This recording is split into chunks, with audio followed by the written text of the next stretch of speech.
Hello everyone, welcome to Only IAS. So in the series of Indian Economy for Prelims 2022, we will start with new chapter that is poverty for Indian economy. Very important from exam perspective, बहुत important chapter है economic perspective से और prelims point of view से तो काफ़ी important है। तो आप सबसे पहले पूछा जा सकता है कि गरीबी यानी पॉवर्टी का मतलब क्या होता है, व्हाट इज पॉवर्टी। तो पॉवर्टी का सिंपल सा मतलब है जब किसी व्यक्ति के पास इतने रिसोर्सेज भी नहीं हो, इतने फाइनेंशियल रिसोर्सेज भी नहीं हो कि वो अपने मिनिमम स्टैंडर्ड ऑफ लिविंग जो है उसको पूरी कर पाए। मतलब एक ऐसी सिचुएशन, एक ऐसा सिनेरियो जहाँ किसी व्यक्ति या किसी कम्युनिटी के पास इतना पैसा भी नहीं हो, इतने फाइनेंशियल रिसोर्सेज भी नहीं हो कि वो अपने मिनिमम स्टैंडर्ड ऑफ लिविंग को मेट आउट कर पाए। तो मिनिमम स्टैंडर्ड ऑफ लिविंग का मतलब यहाँ पर सिंपल सी बात है, रोटी कपड़ा और मकान हो गया। कि जब व्यक्ति के पास इतना पैसा भी नहीं हो कि वो अफोर्ड कर पाए फूड, क्लोथिंग और शेल्टर, तो हम कह सकते हैं कि he is poor. Food, clothing and shelter जब वो अफोर्ड ना कर पाए तो we consider him a poor. तो अगर देखा जाए 2011 का जो हमारा सेंसस हुआ था उसके according 21.9% of the Indian population living below the poverty line. तो आज भी अगर 10 साल बाद भी या 11 साल बाद भी बात करें तो नेक्स्ट सेंसस होने वाला है, तो भी आप ये मानकर चलें कि 20% से ज़्यादा भारतीय जनता अभी भी बिलो पॉवर्टी लाइन एग्जिस्ट करती है।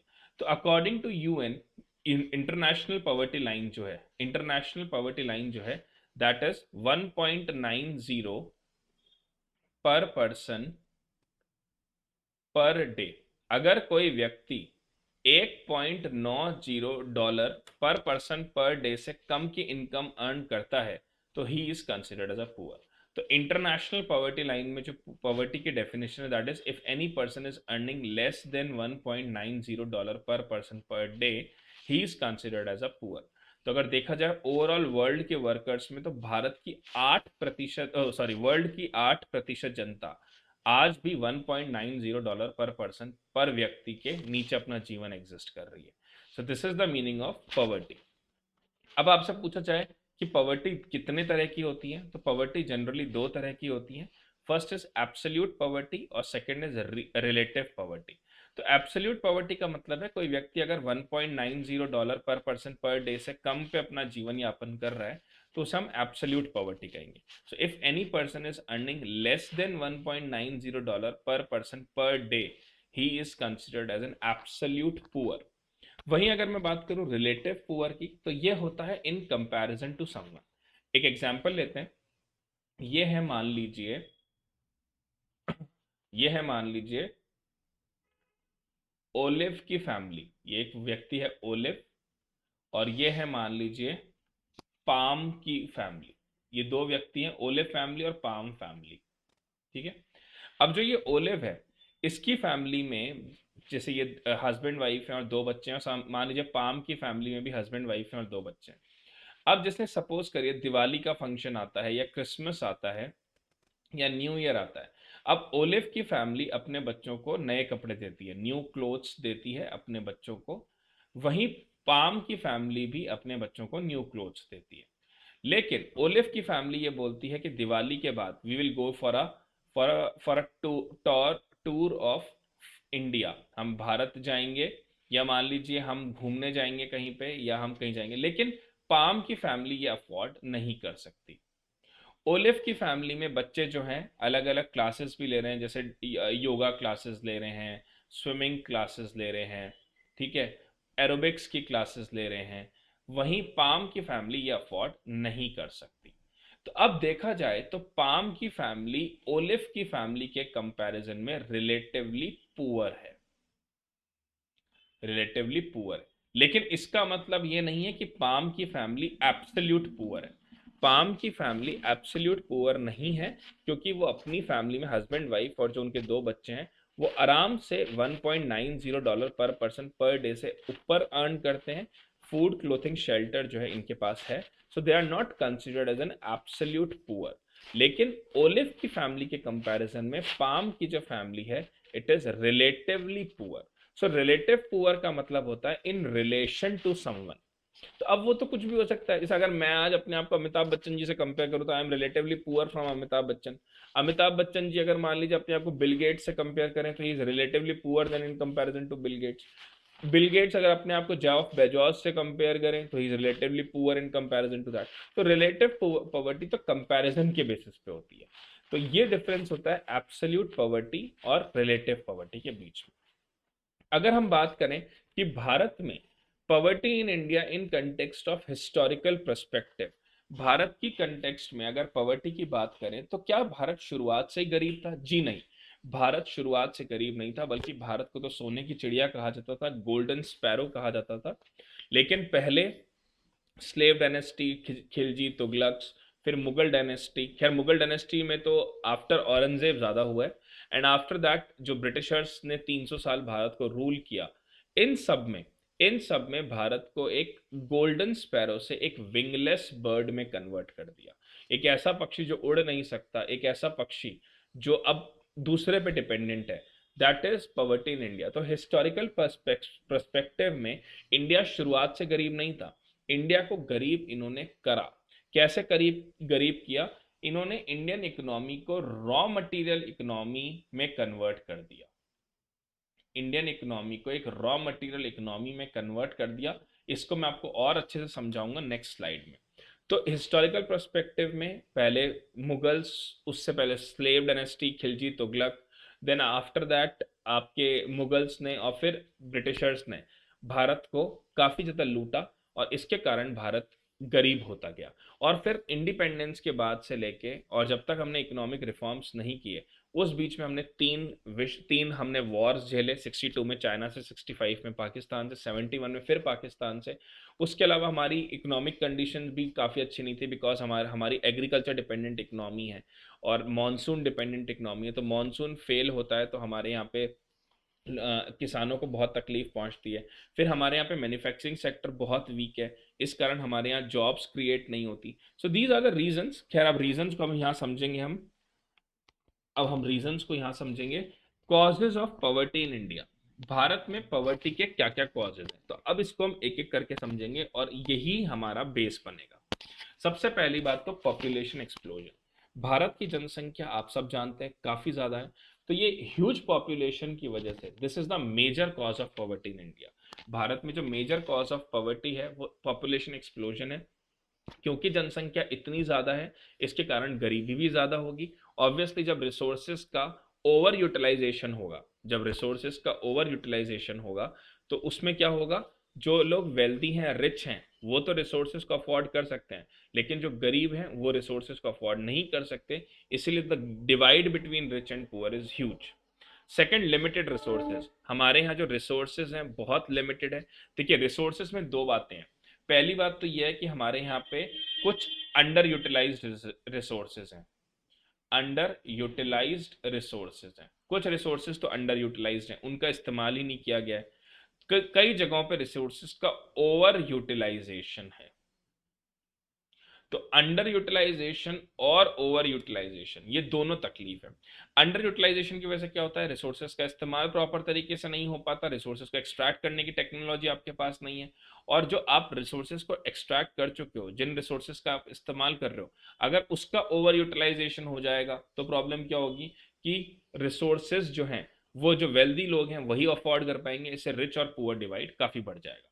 तीसरा है हमारे यहाँ वीक इंस्टीट्यूशंस। हमारे यहाँ आज भी भारत का जो एजुकेशन सिस्टम है वो थ्योरेटिकल बेस ज़्यादा है, ठीक है, और उस थ्योरेटिकल बेस एजुकेशन सिस्टम की वजह से हमारे यहाँ पे वोकेशनल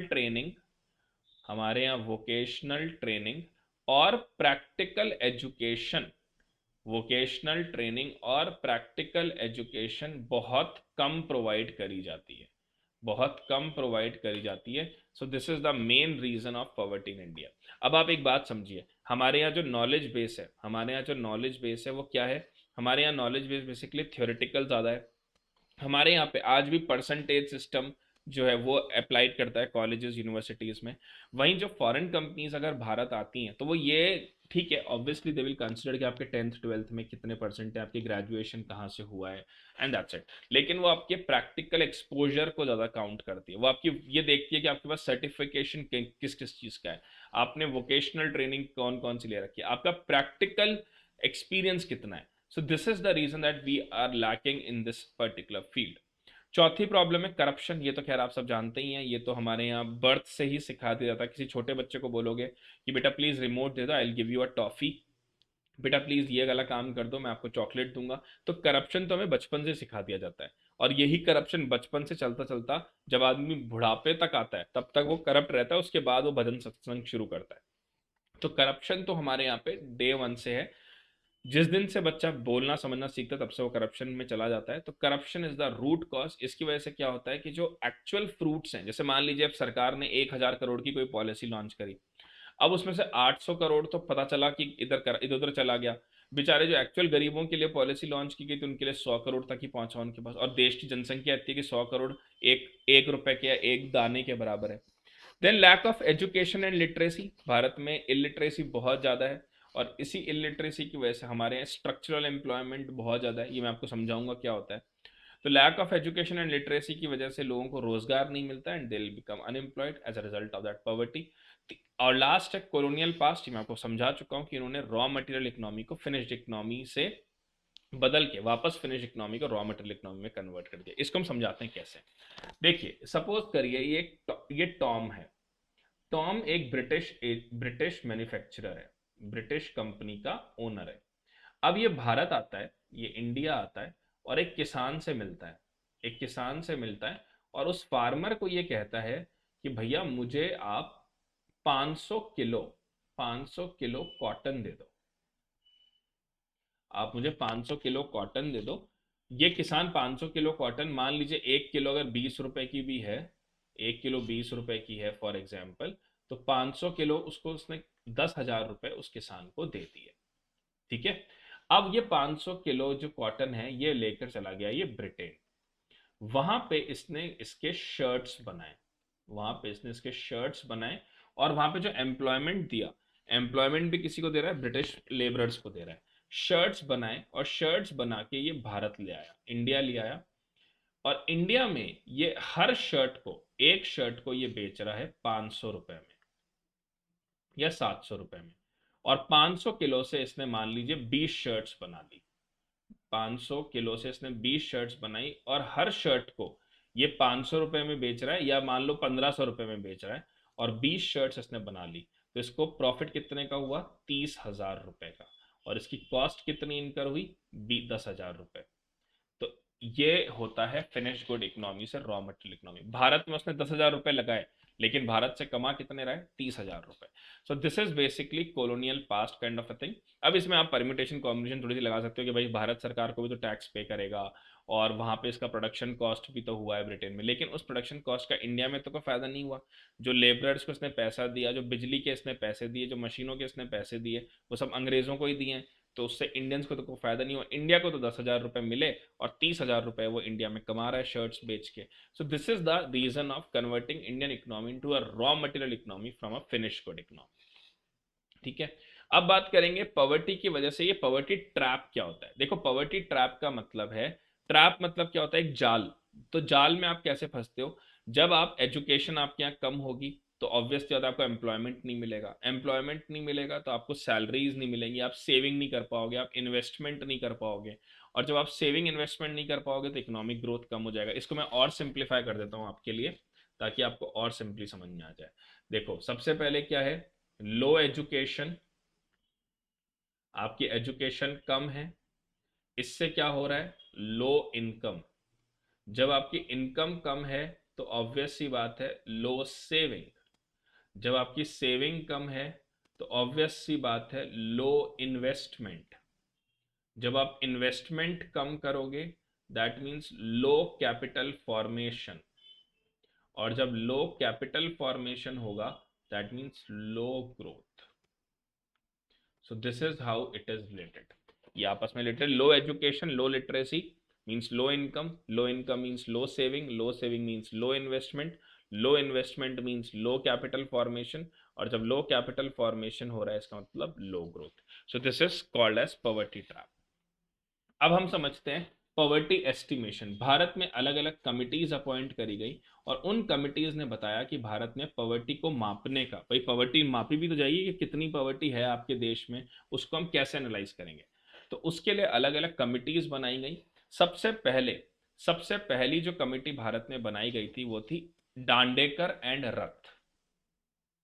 डांडेकर एंड रथ ये पहली कमेटी थी जो इंडिपेंडेंस के बाद पॉवर्टी एस्टिमेशन के लिए बनाई गई थी। लेकिन इनके एस्टिमेट्स इतने एक्यूरेट नहीं थे, इसीलिए भारत सरकार ने उसको इतना तवज्जो नहीं दिया। अगर हम फॉर्मली कहें जिसकी एक्सेप्टेंस बहुत ज़्यादा एक्सेप्ट किया गया, जो हम ये कहेंगे formal system of poverty drive किया गया, वो थी वाई के अलाग कमेटी। अब ये वाई के अलाग कमेटी क्या थी? ये 1971 में बनी, 1979 में बनी थी। इन्होंने पॉवर्टी एस्टिमेशन के लिए कैलोरी बेस्ड नॉर्म रखा। कैलोरी बेस्ड नॉर्म रखा। कैलोरी बेस्ड नॉर्म का मतलब है कि कैलोरी के हिसाब से अगर कोई व्यक्ति गांव में रहता है, कोई व्यक्ति गांव में रह रहा है और अगर वो 2400 कैलोरी 2400 कैलोरी पर डे से कम कंज्यूम कर रहा है तो वो गरीब है। अर्बन एरिया में इन्होंने इस कैलोरी नॉर्म को रखा 2100। अगर कोई व्यक्ति 2100 कैलोरी से कम कंज्यूम कर रहा है प्रतिदिन तो वो गरीब है। गांव में इसलिए रखा क्योंकि वहाँ फिजिकल वर्क ज़्यादा होता है, मेहनत का काम ज़्यादा करते हैं गांव वाले। तो 2400 कैलोरी कम अगर कोई व्यक्ति जीवन यापन कर रहा है तो he is called as rural poor, और अगर 2100 कैलोरी से कम कंज्यूम कर रहा है कोई व्यक्ति तो he is called as urban poor. फिर 1993 में एक और कमेटी बनाई गई, लाकड़ा वाला कमेटी। लाकड़ा वाला कमेटी ने कहीं ना कहीं कैलोरी लिमिट्स को तो इंक्लूड करा ही करा, उसके अलावा हेल्थ और education, house hold, consumer expenditure, इनको भी इन्होंने इंक्लूड किया। और इन्होंने दो पैरामीटर निकाले। दो पैरामीटर क्या निकाले? एक तो इन्होंने निकाला consumer price index industrial workers और consumer price index agricultural labourer. इन्होंने ये बोला कि जो प्राइस वर्कर्स पे कर रहे हैं that is called as consumer price index, मतलब जो एक्चुअल प्राइस कंज्यूमर पे कर रहा है फॉर वर्कर्स एंड जो actual price agricultural labourers pay कर रहे हैं उसके बेसिस पे पॉवर्टी एस्टिमेशन किया जाए। तो पर कैपिटा प्रति व्यक्ति जो कंजम्पशन एक्सपेंडिचर वर्कर्स कर रहे हैं और प्रति व्यक्ति जो कंजम्पशन एक्सपेंडिचर एग्रीकल्चर लेबर कर रहा है उसके बेसिस पे इन्होंने फॉर्मूला डिराइव किया। लेकिन ये इतना सक्सेसफुल ये भी नहीं हुआ। जो नेक्स्ट इंपॉर्टेंट आई जो बहुत सक्सेसफुल रहा आफ्टर अलाग कमेटी के, दैट इज तेंदुलकर मेथडोलॉजी। ये बहुत इंपॉर्टेंट है। खैर तेंदुलकर नाम वैसे भी बहुत जबरदस्त, हर जगह काम होता है ऐसे नाम का। इन्होंने ये बोला कि ठीक है nutritional outcome calorie based norm हम रखेंगे, हम हेल्थ को इसमें इंक्लूड करेंगे, एजुकेशन को इंक्लूड करेंगे, इलेक्ट्रिसिटी को करेंगे, ट्रांसपोर्ट को करेंगे, क्योंकि ये सब एसेंशियल चीजों में इंक्लूड हो गया है। तो इन्होंने बोला कि अगर प्रति व्यक्ति 27 रुपए, अगर 27 रुपए खर्च कर रहा है गांव में प्रतिदिन और 33 रुपीज अर्बन एरियाज में वो खर्च कर रहा है प्रतिदिन तो वो गरीब नहीं है। मतलब अगर कोई व्यक्ति 25 रुपए खर्च कर पा रहा है उस या 27 से कम खर्च कर पा रहा है प्रतिदिन तो वो गरीब है, और 33 से कम अगर खर्च कर पा रहा है अर्बन एरियाज में तो वो गरीब है, क्योंकि अर्बन एरियाज में कॉस्ट ऑफ लिविंग ज्यादा होती है, इसीलिए अर्बन एरियाज का इन्होंने लिमिट ज्यादा रखा है। तो तेंदुलकर मेथोडोलॉजी बात करती है स्पेसिफिक अमाउंट की। नेक्स्ट जो आया that is most important in the present times, वो था रंगराजन कमेटी। रंगराजन कमेटी ने थोड़ा सा और तेंदुलकर मेथोडोलॉजी को एक्सपैंड किया। इन्होंने इसमें कैलोरी बेस्ड नॉर्म रखा, education, clothing, conveyance, house rent, behaviour related expenditure, क्योंकि इन्होंने कहा कि विथ टाइम तेंदुलकर मेथोडोलॉजी 2005 में आई थी, उस समय वर्ल्ड में इंटरनेट टेक्नोलॉजी आ चुकी थी लेकिन उतने एक्सपेंशन पे नहीं थी। लेकिन 2011 के बाद से वर्ल्ड में एक इनोवेशन, एआई, आर्टिफिशियल इंटेलिजेंस और भी बहुत सारी चीज़ों में डेवलपमेंट हुआ, स्टैंडर्ड ऑफ लिविंग और बेहतर होता जा रहा था। तो इन्होंने उस लिमिट को बढ़ाया और इन्होंने कहा 32 rupees per day for rural area and 47 rupees per day in urban area. अगर इससे कम कोई व्यक्ति कमा रहा है तो he is considered as poor. और ये इन्होंने एस्टिमेट किया 2011-12 के प्राइजेस के बेसिस पे। सो this is Rangarajan committee on poverty. फिर अगर हम बात करें कि भारत में पॉवर्टी एलिवेशन प्रोग्राम इतने इफेक्टिव क्यों नहीं है, सरकार ने अलग अलग पॉवर्टी एलिवेशन प्रोग्राम चला रखे हैं, तो भारत में ऐसी क्या प्रॉब्लम हो जाती है कि हमारे यहाँ पे पॉवर्टी एलिवेशन प्रोग्राम्स इतने इफेक्टिव नहीं है? What are the reasons behind that? तो उन रीजंस को हम समझते हैं कि सबसे पहले रीजन क्या है। सबसे पहला रीजन तो करप्शन है ही, आप जानते ही हो करप्शन इतना ज्यादा है कि सरकार अगर 100 करोड़ की कोई स्कीम लॉन्च करती है तो 10 करोड़ पहुंचता है गरीब तक। दूसरा ह्यूज पॉपुलेशन, जनसंख्या इतनी ज्यादा है कि हमारे यहाँ पे पर्टिकुलर पॉपुलेशन तक हर व्यक्ति तक ये चीज पहुंच नहीं पाती। तीसरी प्रॉब्लम है, तीसरी जो बड़ी प्रॉब्लम है वो है वोट बैंक पॉलिटिक्स। जिस साल चुनाव होते हैं उस साल तो सरकार काफी स्कीम्स लॉन्च करती है अलग अलग राज्यों में, जैसे चुनाव खत्म पॉलिसी के ऊपर भी सरकार की ढिलाई चालू हो जाती है। चौथी प्रॉब्लम है नो इफेक्टिव मॉनिटरिंग। हमारे यहाँ इफेक्टिव मॉनिटरिंग या कंट्रोल नहीं है। सरकार ने कोई स्कीम लॉन्च करी, अब उसका कोई इफेक्टिव कंट्रोल ही नहीं है। लॉन्च तो कर दी, मॉनिटरिंग ही नहीं हो रही उसकी, ना उसको टाइम टू टाइम देखा जा रहा है, ना राज्य सरकारों से बात करी जा रही है, ना इफेक्टिव, हाँ एक और इसमें इफेक्टिव कोऑपरेशन। सरकार और केंद्र सरकार और राज्य सरकार के बीच में इफेक्टिव कोऑपरेशन नहीं है किसी भी पॉलिसी को लॉन्च करते वक्त। राज्य सरकार जब भी कोई नाकामी होती है केंद्र सरकार के ऊपर डालती है, केंद्र सरकार राज्य सरकारों के माथे डाल देती है। Effective cooperation is again a big problem. फिर policy stopped with change in government. जैसे ही सरकार बदली पॉलिसी बंद हो गई या पॉलिसी में नया कुछ जोड़ दिया। ठीक है, ड्यूप्लीकेशन, एक ही पॉलिसी अलग अलग नाम से चल रही है, ड्यूप्लीकेशन भी हो रहा है। So these are the reasons for ineffectiveness of poverty alleviation programme in India. अब हम बात करेंगे सस्टेनेबल डेवलपमेंट गोल्स, ये भी बहुत इंपॉर्टेंट है। देखिए इसकी शुरुआत कैसे होती है मैं आपको समझाता हूं। साल 2000 में यूनाइटेड नेशंस ने एक प्रोग्राम स्टार्ट किया जिसका नाम था मिलेनियम डेवलपमेंट गोल। 15 साल तक का टारगेट था कि बहुत सारे टारगेट्स इसमें बनाए गए और ये कहा गया कि भाई इन टारगेट्स को अचीव करना चाहिए, इसलिए इसका नाम दिया मिलेनियम डेवलपमेंट गोल। लेकिन 2015 में काफी सारे टारगेट्स अचीव नहीं हुए और कुछ खामियां भी थी मिलेनियम डेवलपमेंट गोल में। इसीलिए सरकार ने 2015 से 2030 तक अब स्टार्ट किया है, यूएन ने सॉरी, सस्टेनेबल डेवलपमेंट गोल। और इसमें 17 टारगेट्स रखे हैं जो कंट्रीज को पूरे करने चाहिए। बाइंडिंग नहीं है कंट्रीज के ऊपर, बाध्य नहीं है देश, लेकिन अगर वो इन 17 टारगेट्स को जितने पूरे कर पाए उतना ही उनकी कंट्री के लिए अच्छा है। तो इसमें अलग अलग टारगेट्स, जैसे नो पॉवर्टी, गरीबी नहीं होनी चाहिए, जीरो हंगर, भुखमरी जो है उसको जीरो करना है, good health, quality education, gender equality, clean water, affordable energy, decent work, industry innovation, inequality को खत्म करना है, सस्टेनेबिलिटी को प्रमोट करना है, उसके अलावा क्लाइमेट एक्शन को बेहतर करना है, लाइफ बिलो वाटर में ऑक्सीजन डिमांड कंटिन्यूस रहनी चाहिए, लाइफ ऑन लैंड बेहतर हो, पोल्यूशन कम हो, पीस रहे और पार्टनरशिप रहे देशों के बीच में। तो this is the target of SDG. अब भारत ने यही एसडीजी इंडिया में भी अप्लाई किया कि ठीक है फॉरेन में तो जो चल रहा है वो चल रहा है, हम इंडिया में भी अपने स्टेट्स की भी इसमें परफॉर्मेंसेस देखेंगे। तो स्टेट्स की परफॉर्मेंसेस देखने के लिए भारत ने SDG index with state for states launch किया। उसमें भारत ने भी वही 17 गोल्स थे जो यूएन वाले ही रखे। इंडिया की करंटली एसडीजी रैंक जो है वो 120 with a score of 60 point, अब तो ये 66 हो गया, अभी रिसेंट जो इकोनॉमिक सर्वे आया था उसमें इंडिया का स्कोर 66 हो गया है। ठीक है, और Finland, Sweden and Denmark top 3 में। इसमें एक्चुअली भारत सरकार ने स्कोर तय कर रखे हैं 0 से 100 के बीच में। मतलब जितना ज्यादा अच्छा स्कोर आप करोगे उतना ही बेहतर आप एसडीजी इंडेक्स को परफॉर्म कर रहे हो। तो इसमें अलग अलग 4 कैटेगरी बना रखी है, एस्पिरेंट, परफॉर्मर, फ्रंट रनर और अचीवर। फिलहाल भारत का कोई भी राज्य अचीवर स्टेज पे नहीं है, ना ही कोई राज्य एस्पिरेंट स्टेज पे। भारत के जो राज्य हैं इस समय वो परफॉर्मर और फ्रंट रनर में है। तो अगर देखा जाए कि कौन कौन से राज्यों ने टॉप किया है और कौन कौन इसमें बेहतर परफॉर्म कर रहे हैं, तो मैं आपको बता देता हूं। केरला और चंडीगढ़ ने इसमें टॉप किया है। तो अगर टॉप स्टेट की बात करें तो केरला स्टेट्स में टॉप पे है, ऑब्वियसली लिटरेसी वहां 100% है इसलिए। और यूटी में चंडीगढ़ ने टॉप किया है। यूनियन टेरिटरीज में चंडीगढ़ ने इसमें टॉप किया और केरला ने स्टेट्स में टॉप किया है। वहीं अगर मैं बात करूं बिहार, झारखंड और Assam are the worst performer. Bihar, Jharkhand और Assam, they are the worst, ये वर्स्ट परफॉर्मर्स हैं। बिहार, झारखंड और असम जो है ये वर्स्ट परफॉर्मर्स हैं। ठीक है, इस समय भारत के अराउंड काफी सारे राज्य ऐसे हैं जो एसडीजी इंडेक्स में काफी अच्छा परफॉर्म कर रहे हैं और फ्रंट रनर स्टेज में। मतलब भारत के 22 राज्य इस समय फ्रंट रनर की पोस्ट पे हैं।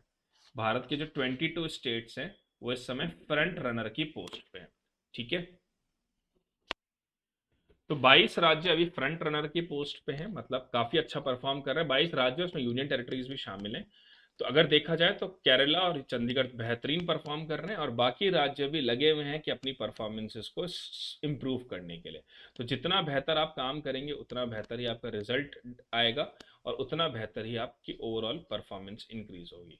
तो दिस इज एसडीजी इंडेक्स, ये हमारा एसडीजी इंडेक्स है, ठीक है। This is about sustainable development index. So ये हमारी आज की क्लास थी, उम्मीद करता हूँ आपको क्लास काफ़ी अच्छी लगी होगी। So that's all from my side. Please do take care of your health. Thank you. Thank you so much.